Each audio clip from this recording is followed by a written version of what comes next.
I'm excited about the start of the week. There's just something very powerful about Mondays. I just don't know how to communicate it to you. But for those who know, you know, right? And I know people who just feel like, oh, this is another manic Monday. I wish it was a Friday and stuff like that. It's all good. Just go through the drill. It'll be a fantastic day. I'm sure it started off great already.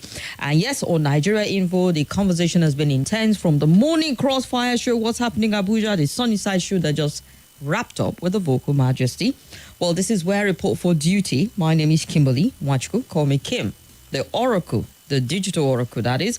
OTF, the fellow Ochanyawa, Madam Speaker, and I will say yes to them all.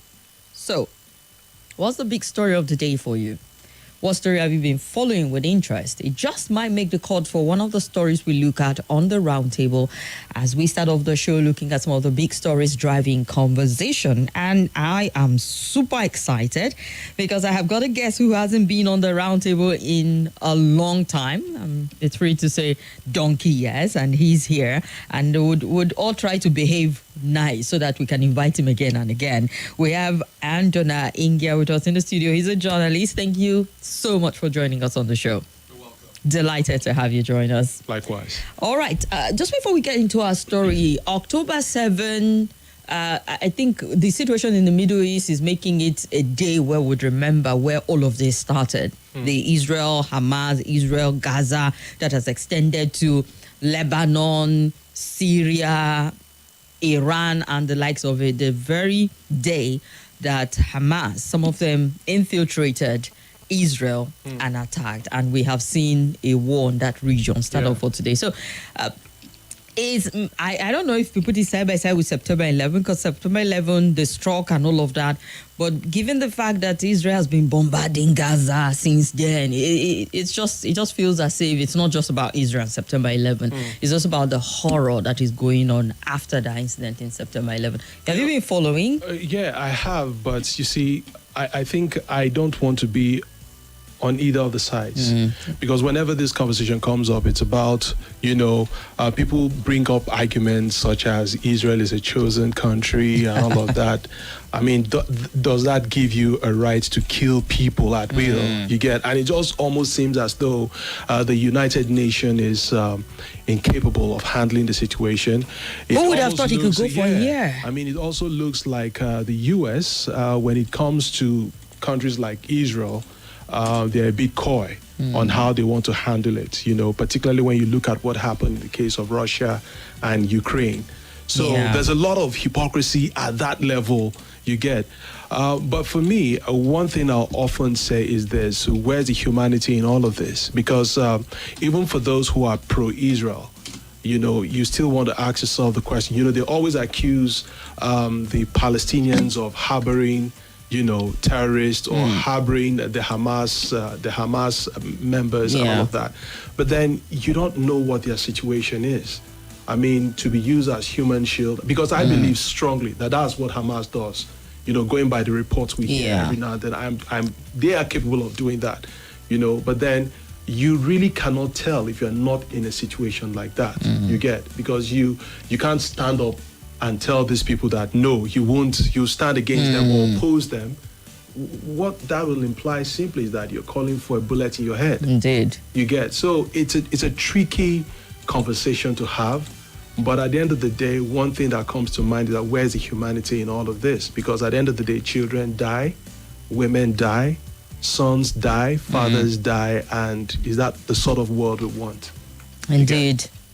It's really surprising how the world is that humans can allow something like this go on. And like you mentioned, with the will coming from the UN, particularly maybe because some of the big players and the Security Council, the people that constitute it, it's all about interest at the end of the day. But I was even thinking, Kimberly, that at the just concluded Onga, that's why for me, Onga sometimes can be, I see it like, just some sort of fanfare or just like a talk shop.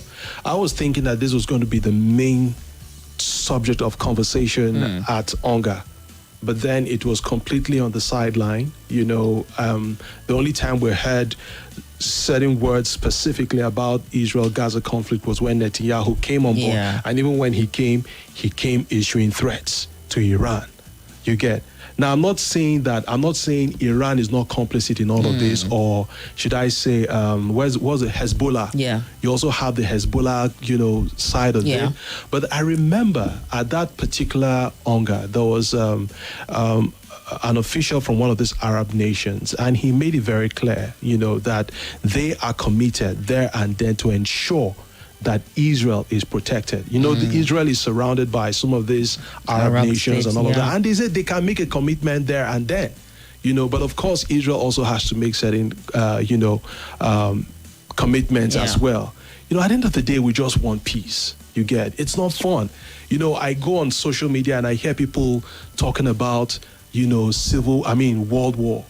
The thought of it excites some people, and I'm like, you guys don't know what war is. I've not experienced war, Kimberly, but I've experienced conflict. I grew up in Kaduna. I saw the Sharia riots. You'd have felt a bit of it. I saw the Sharia riots. I saw a situation where my younger sister was traumatized for this because she actually saw burnt bodies. You're seeing a guy here. I know this is Gogori. That's a particular guy I used to know. The next moment you see that he was burnt. Chad. Chad used to play football with him somewhere on the field. And, is this what the world wants? It's crazy where we are right now. I am glad you painted that mental picture. Even for me, anytime I go on social media, Twitter particularly, and I see the excitement about Third World War, I am sure these people have never truly experienced. No, they haven't. Being in a situation of even conflict or crisis to a point where you just get to appreciate the gravity of what you're thinking or calling for, clamoring for at that point. Because I've been in Kaduna and Jos myself, and I've been caught in the crosshairs of it. And I dread the thought of a conflict, a crisis, not even mention a war where you're helpless, just chilling at home, a bomb or grenade. No. It's crazy. No.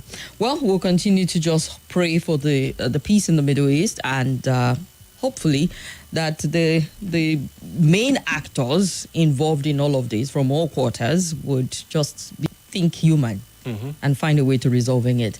Now, back home in Nigeria, there are quite a lot of interesting developments. And we'll start off from Rivers State, where from even before the election, it was pre-election and post, we're evaluating how the council election played out in Rivers State, and it feels like things have heightened. The politics in the state is even becoming even more intense. Just 1 minute where you think, can someone intervene and resolve this? But it just continues to get interesting, really. We hear of a fire that has raised section of the Eleme Ikwere Secretariat hours after police unsealed the Rivers LG headquarters. Suspected hoodlums have set sections of Eleme and Ikwere local government secretariat in Rivers State on fire. The torching comes after Kayode Betokun, Inspector General of Police, ordered the immediate withdrawal of police personnel from the secretariats of the 23 local government areas of the state.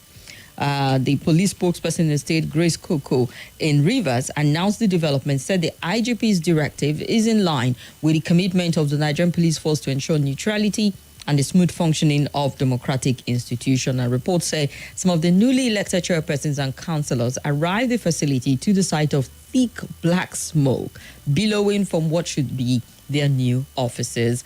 And there's also report of widespread chaos going on in part of the state, in a raft of the local government secretariat in Rivers State, and just people came out in their number. Well, Sunday, the governor of Rivers State, Fubara, swore in 23 newly elected local government chairpersons. The Action People's Party, APP, won 22 local government areas in Saturday election, while the Action Alliance, was victorious in one LGA. And speaking at the swearing-in ceremony on Sunday, Fubara said there were plans to perpetrate violence against the elected officials.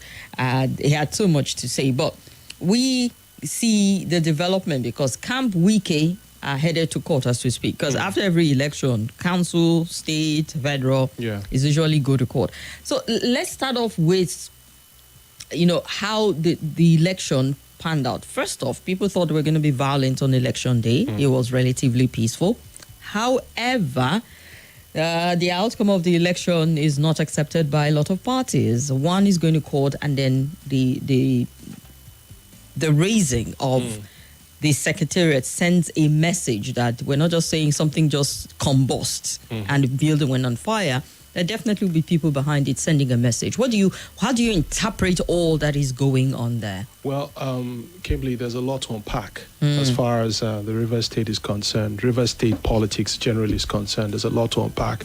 But I must say that what is happening in River State, saying it's unfortunate is an understatement.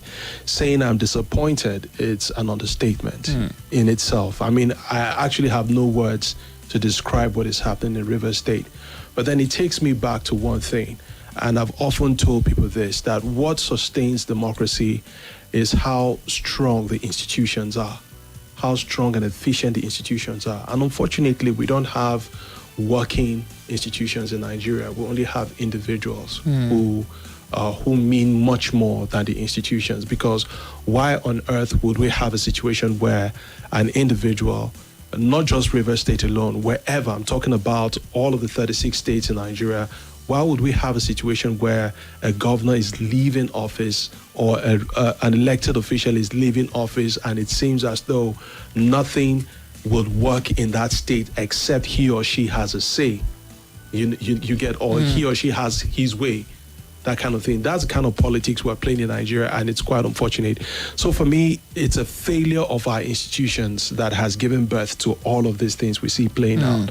We've seen a situation where people, the sad part of it is that the judiciary... Can we take this part of the judiciary after the break? All right, then. Let's run for a quick break. More talk, news, and sports after this. This is Nigeria Info. Nigeria Info.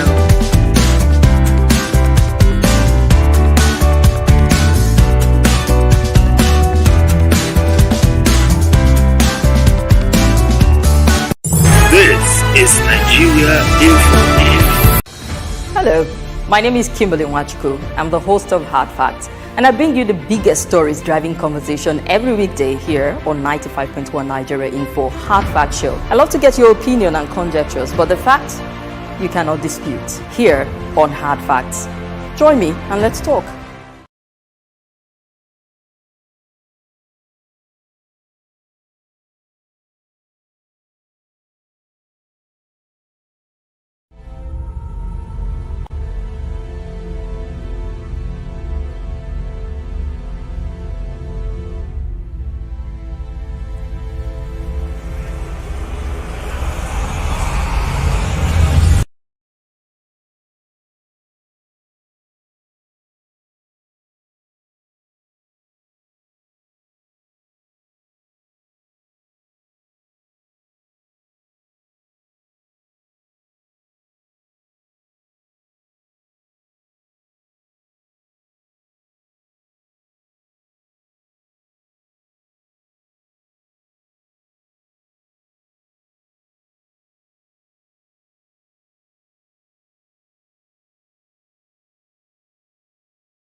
All right, still on the roundtable with my guest, Aondona Ingya, journalist, and we're looking at some of the big stories driving conversation.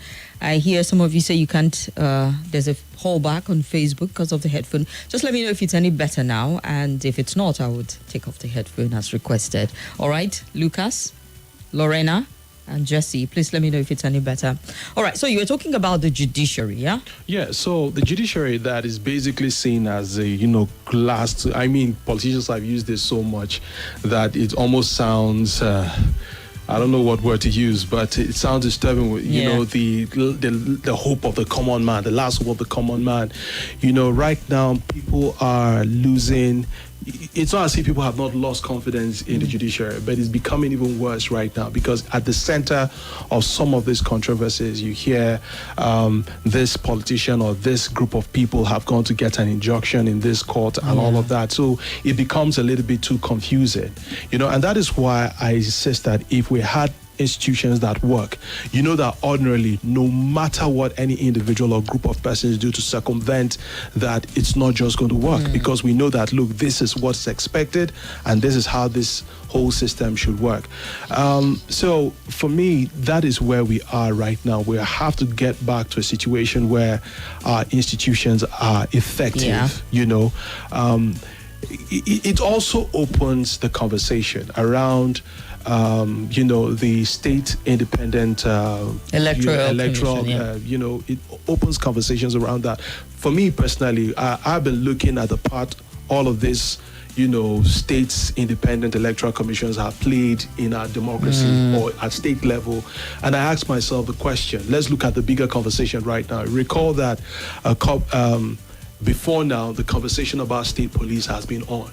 So when you see all of these things happening, you know, all of this drama happening in our states as regards our election, you begin to ask yourself the question, so what happens if we have the state police, for instance? So imagine a situation, for instance, Kimberly, you had the state police and the state governor, for instance, even though some believe he was right, had the complement of the state police. And then on that particular day, that particular night, he went confronting them and stuff like that. Imagine the sort of commotion that would have, you know, emanated from that alone. You get? So this is what we're playing with. And then you see a situation where on the day the IGP decides to pull out all the police stations, where on a day you actually need security, because we all know right now as we speak, if you look at Rivers State as a state right now, I don't think anyone would envy similar Fubara, because these individuals are making that state ungovernable for him. As a matter of fact, we've not been talking about governance in the state. You understand? Because right now, nobody's talking about, it's been over 10 months, 18 months, or there about 16 months, they say. Yeah.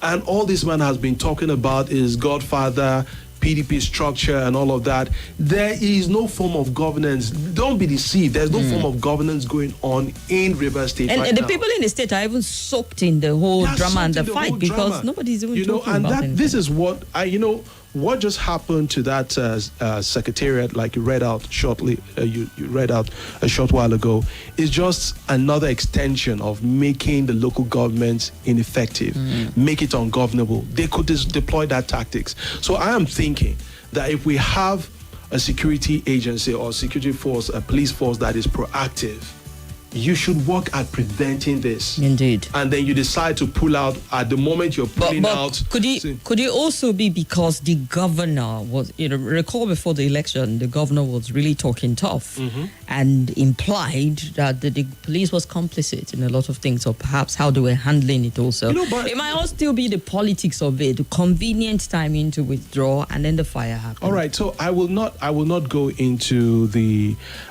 technicalities of the law interpreting the law, but from what we've gathered so far, we know that that injunction, any attempt to have stopped that election, was more or less illegal. You get what I'm saying? So I think the governor was well within his right to ensure that the elections hold on that day. The police, as we all saw it, had no cause whatsoever to prevent or to stop the elections from holding. No, they don't have that constitutional right. The police cannot stop an election from holding in Nigeria, anywhere in Nigeria. Let's get that clear. Exactly. You get, whether the federal, state, whatever. I'll give you an example. Remember during the Jonathan era, when the elections were to hold, you saw the upheaval when they were the general election. The general elections. You saw what happened in Baga, where they had to go and clear and make. It took a unique situation for the electoral body to allow an extension of that period. You get. So sometimes some of these things you have to be careful so that you don't start doing things that are unconstitutional. You get.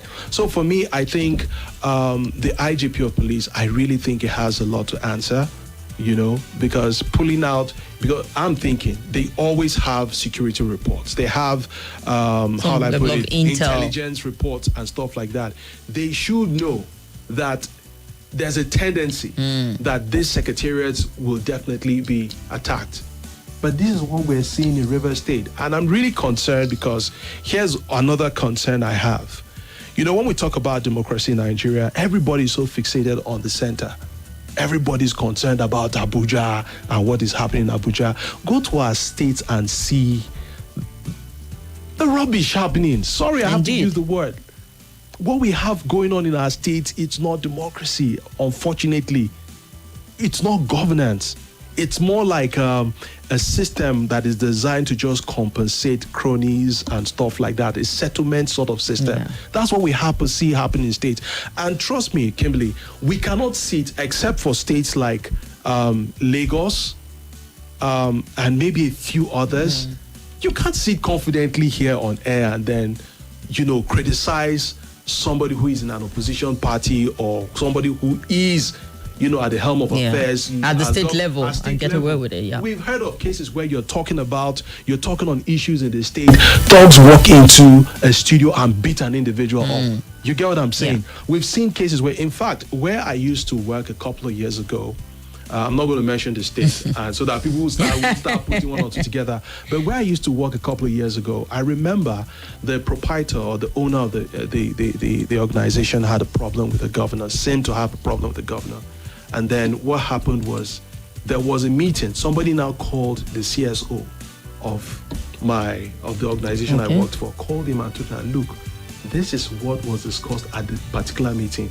There's a conversation to come and attack or burn down your the facility. station. Wow. So more like an arson attack on your facility. So how they were able to prevent that, I don't know. But you get. But this is what happens in various states. And this is where I question when I see the part CSOs play. I'm like, yeah, they try, but can we focus a little bit more on states? Everybody's so fixated on, the center, what is happening in the center. But the real governance is at the states. It should be at the state. It should be at the state. But then the structure that we run also is one that is even rigged in a fashion that most people just focus on the center. There's just something about perhaps that's why some people are calling for, decentralizing it. It is decentralized. I mean, it's a federation unit. The states are there. But I totally get your point where we focus too much on the center and we let the state governors and the state just get away with a lot of things. When we're talking about poverty, one time, and somebody mentioned and said, if we are to deal with poverty in Nigeria, the states have to play a role, significant role in all of this. If not, nothing's going to change. A huge role. But how much impact or contribution have we seen from the state? Very little. Because they go cap in hand looking for funds. Look, I most times I'm quite uncomfortable with that argument. Even if you're going in cap in hand or you're coming to collect allocation, it's a silly excuse. Because at the end of the day, we've seen states that I don't have the numbers offhand right now, but I understand states like Kaduna, for instance, when Governor Nasser El-Rufai was governor, we saw a sharp increase in the internally generated revenue. Yeah. And it's so with a few other states. You get what I'm saying? And that is why it will still have to come down to the conversation. When people are coming to ask you for a social I need for that social contract, I want to become your leader. Yeah. What is the deal?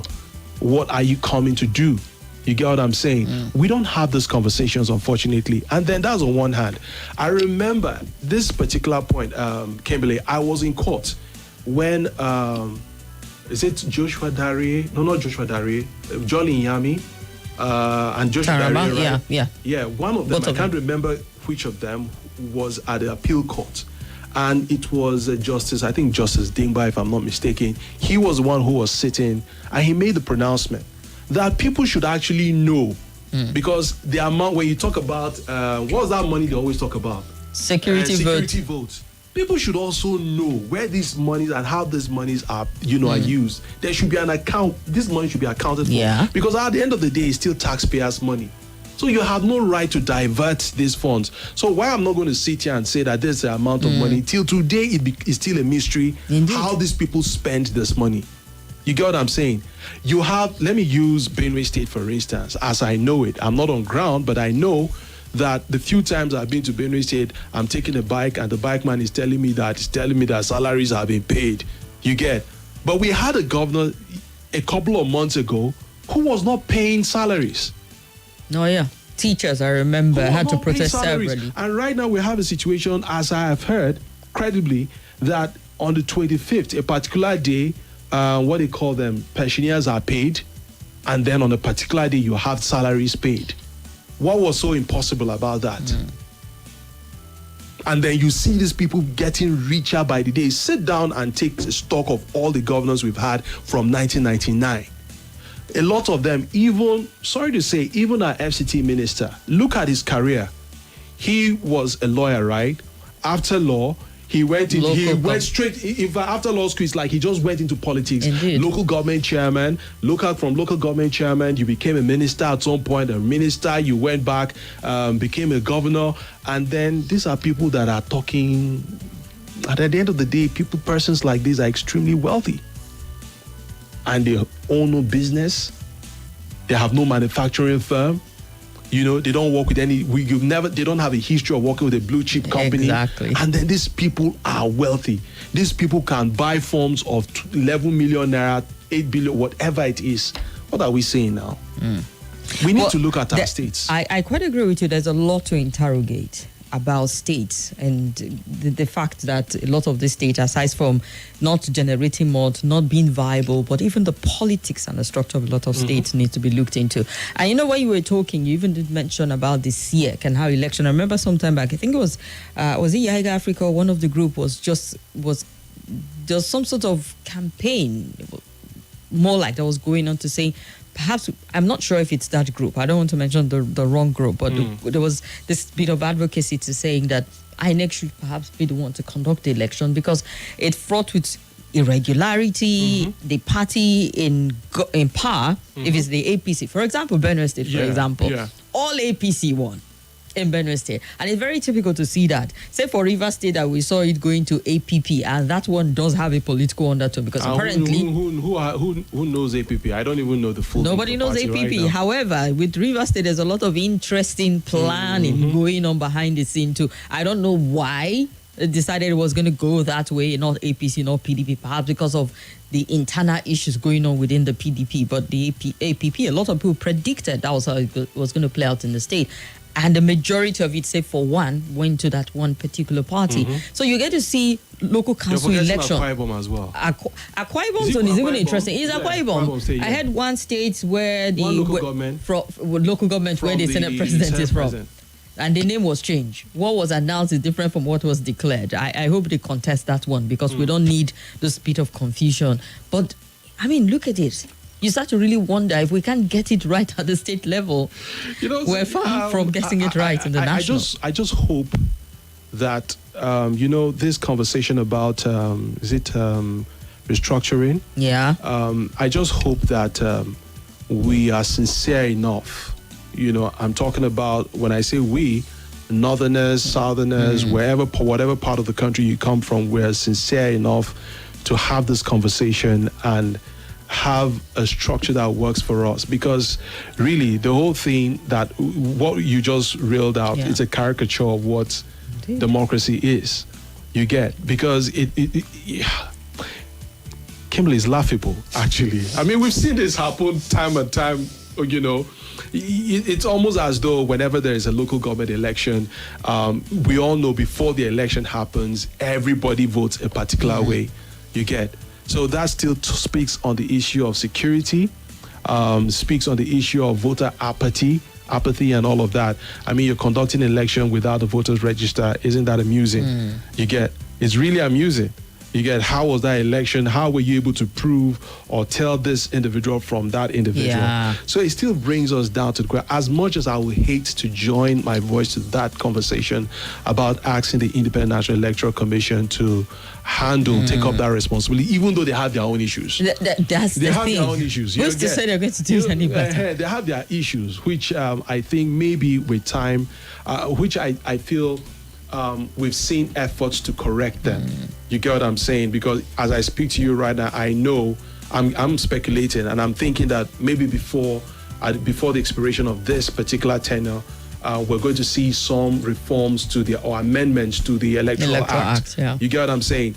But we can't say that confidently of what happens at the state level. So it's just a caricature. What happens in our states? Look, it's a caricature of what democracy is. Let's just take it that way. And it's so sad to see that when you go on social media, this is where I begin to question the sincerity of most Nigerians, people who appear to be in opposition, because they just follow and unfollow who they don't like. If they don't like you, they unfollow. I mean, if they don't like you, they speak ill of you. They don't care what happens and all of that. Because I remember in this same country, Kimberly, you know that Wike was the darling of most political observers in this country. I recall at the height of it, yes, he was. We know. And all of a sudden, right now, he's the villain, and then Fubara is the hero. That's what is playing out. And so now people who are even egging Fubara on, now I'm not even concerned whether he's doing the right thing or the wrong thing. But as far as they are concerned, as far as seems to be embarrassing Nyesom Wike, they are cool with it. And I'm saying this, if you go on X, people usually who are, at the forefront of this political discourse and will always want to portray this image of we know the right thing to do as far as democracy is concerned. You discover when they start having this, I'm like, so you are the same person. At the end of the day, it feels like there's a price to even the position people take on this. So that's the situation we're in right now. Really, really sad one. And we're still following development in Rivers State. You see hoodlums vandalize even part of the secretariat, destroying stuff there. And the police is not even intervening at this point in time. It just feels like the police is taking a step back. So it's to more say like let's prove a point. Yeah. That's what it looks like. Apparently. That's what it looks like. Should we have a police force that will just stand take by that sort of position? Even if that's not a position, but from the body language, that's what it looks like. And it's for every right-thinking Nigerian, I think we should call this out for what it is. It is totally irresponsible of the Nigerian police force, because if you're talking about safeguarding the lives and property of people, and then that with your absence in that place, this is what is going to happen, then why go ahead and leave? And, there's also the concern that if this is not contained, we could find a breakdown of law in the state, because Rivers State does have that reputation also for having some non-state actors who can at any moment just flare up and just... for some reason, but here's where it's even going to affect the federal government. Okay. Recently we've had a surge in the output of oil production, crude oil production. You get what I'm saying? When these people become agitated, they could just lash out in that manner. You understand what I'm saying? No, I totally get what you mean. So let's not get to that point. I don't know at this stage, I don't know what sort of intervention we can see from the center, but I think it's in the interest of Nigerians. I was going to ask you that. Yeah. How can the center come in? How can, intervene? Because someone needs to do something at this point in time. Someone needs to do something at this point. But unfortunately, it still comes down to what we're talking about. Everything is, at the center. It will. I wouldn't be surprised, Kimberly, if at the end of the day we hear a statement, because really, at the end of the president really does not have to speak on this. The president, let's be factual, the president does not necessarily have to speak on this issue. This is something that should be dealt with among the security agencies and all of that. But then you will find a situation where if this continues and it deteriorates, you'll see a situation where the president may have to put out a press release asking the chief of defense staff for, I'm just speculating, I'm not saying this is what's going to happen, but it's likely going to happen if this continues, where he's given a marching order that, security agencies should handle the situation. Until that happens, sort of calling for a state of, exactly. Emergency. Then you see people just swing into, eye service mode to do certain things. That's the kind of thing system we're in right now, and it's really unfortunate, So I feel, look, Kimberly, I want to be a bit measured in what I say, but really with the deterioration of security in Rivers State, I want to put the blame on the desk of the IGP. All right, let's get some feedback from our listener to find out what they make of the situation in Rivers State. You can call us up on 0700 951 0000 or 0809 5974869 or 0809 99301371. Facebook and YouTube, just so you know, at Nigeria Info Abuja on Facebook and same on YouTube at Nigeria Info Abuja. Sunday Daniel Emmanuel says he's listening. Albert Aja, please keep up the good work. Your guest is intelligent. Thank you very much. Hafsat Mazu, great conversation with the guest out there. I salute you. Lucas, we see you. Thank you very much. And let's see, Wike is destroying Rivers State for personal gain. I'm seeing conspiracy against Rivers State from people that are not from the state. They want to remove the Rivers State governor who is among the most viable. Okay, Rivers is one of the most viable states in Nigeria. Rivers people think well before it's too late. Coming from Johnson. S.A. Atta from Idu says, Wike does not need a prophet to know he's lost Rivers State. It's taken too much for the owner to see. He should come and publicly apologize to Fubara for attempting to steal his mandate. The law of karma is real. Jay from Gariki says, what's happening in Rivers State right now? It is what it is. The witch cried at night and the child died in the morning. Withdraw police from LGA hasn't started in earnest. The IG and head of other security apparatus in the state should focus on serving the people and not kissing the ring, he said. Let's hear this caller. Hello? Hello?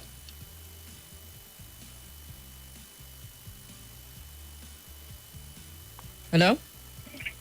Hello, Kimberly. Good afternoon. Good afternoon. You're welcome. Yeah, my name is Jerry. Talk to us. Yeah, what is happening in Rivers State, is the survival of the fittest. That is what's happening in Nigeria entirely. Honestly, it's good for that reason. We can just do his own because that's what he means in a political terrain. Even Fubara will do it also. And make it do it. Many governors do it. In those say they do it. In Kano say they do it. In Enugu say they do it. All around Nigeria they do it. Immediately when they born democracy in 99, that's where they born the referendum. By Babangida going to bring Obasanjo to convince PDP elite that let Obasanjo go. That's where the referendum starts. If you look at it, one ten of Obasanjo did not know half of his minister. You understand? So we live in this godfatherism. So nobody knows how the thing will take end. Even Fubara. By the time when Fubara tenor is going, it will find person. It happened in the state. Obasanjo do it. They rejected Oshoman. All right, sir. Obasanjo wants to do it. So what I'm saying is that this is started since 99. Is the foundation. Immediately when they born democracy in 99, they born this godfatherism. That is my take. All right. Thank you very much. Hello? Hello? Turn off your radio, sir. Hello? Hello, Kimberly. Good afternoon. Good afternoon, Kimberly. Good afternoon to your guest. My name is Tyra. Welcome, Tyra. God for that reason, not that it's even a crime, because that is what you have in this country too. Nothing changes. It's there as usual. What I'm saying is that it's not the only one that puts a governor in position. It's not the only one. Why should his own be the worst? Even when Tinubu was pursuing Ambode, it was not even this worst. So why is his own different? It's kind of politics is the problem. And like your guest rightly said, the police are the greatest problem that Nigeria has now with the judiciary. Because honestly, the role that they are playing in this country, I don't even understand it. We don't have the constitution working. Let's just see. One we got another one coming. I wanted to left. A Kekere is coming. It's being resolved with a GCON. But what do you expect? No, we other school. Today is coming in now. They say that they are going to give the secretariat. Let them go and see the secretariat now. And now the same secretariat now, they have attacked it. Why is Nigeria so different? All right. Why we don't see white and saying that it's white instead of black? The person is so perpetual. The person who is responsible for all those things, there's no two ways about it. Is that Israel? All right. That he has eaten too much, and then he's asking his God to come for a ransom, to rescue the God. That's just what is happening. Thank you, Tyra. Thank you very much. We get your point. Ashiru Abbas on YouTube says governance in Nigeria is abysmal and preposterously low. We have a long way to go, he said. Let's hear this caller. Hello?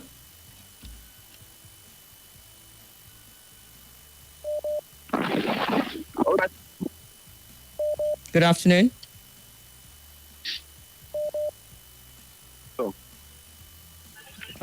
Your connection is really poor. What's your name? What about now? My name is Pastor TJ, calling from Dubai. All right, Pastor TJ, we're listening. Yeah, I just want to greet our guests in the studio. You are doing a very great job. More wisdom in Jesus' name. Thank you. I just want to use the opportunity to... Thank you, sir. I just want to use the opportunity to advise our politicians in Nigeria that should not spoil Nigeria because of their selfish interests. Because what is playing out in River State is a payback period of Fubara and Governor Wike. But it's quite unfortunate that it's the people that will be suffering what is happening, the effect of what is happening. Because when Fubara was enjoying the game that Wike was playing to sustain the people of River State, he was enjoying it, he was praying as a good man. Now the thing has turned against him. Now it's a recipient of Wike other side of life. So I just want to beg both of them, please, they should let him enjoy democracy. I beg all of them, because at the end of the day, people will be the ones who suffer for it. That's my advice. Please, I'm begging our politicians, they should let Nigeria work. They should not destroy Nigeria because of our children are coming up tomorrow. That's my advice. My regard to everybody, and Pastor Kade Olarewaju, Pastor Taiwo, and teaching from Dubai. God bless you. All right, Pastor TJ. Thank you very much. Thank you for sharing your points with us. All right, let's look at some comments. We'll go on a quick break and would continue our conversation after the break and the news. My favorite guy, okay, apparently a lot of your fan base are listening also. Good to know. I've seen a couple of the messages sent from there. Caller from Kuba says, Fubara is just as guilty as Wike on this matter. Someone went to the devil for power and now he has the power, but he's facing difficulty with his source. He now wants to be born again. People should stop taking sides in the matter and get rid of both of them. This matter depends on how it is handled by the people of River State, says caller. Let's go on a break. Get ready for the ultimate celebration. It's the Cool FM. This is Nigeria Info. Nigeria Info.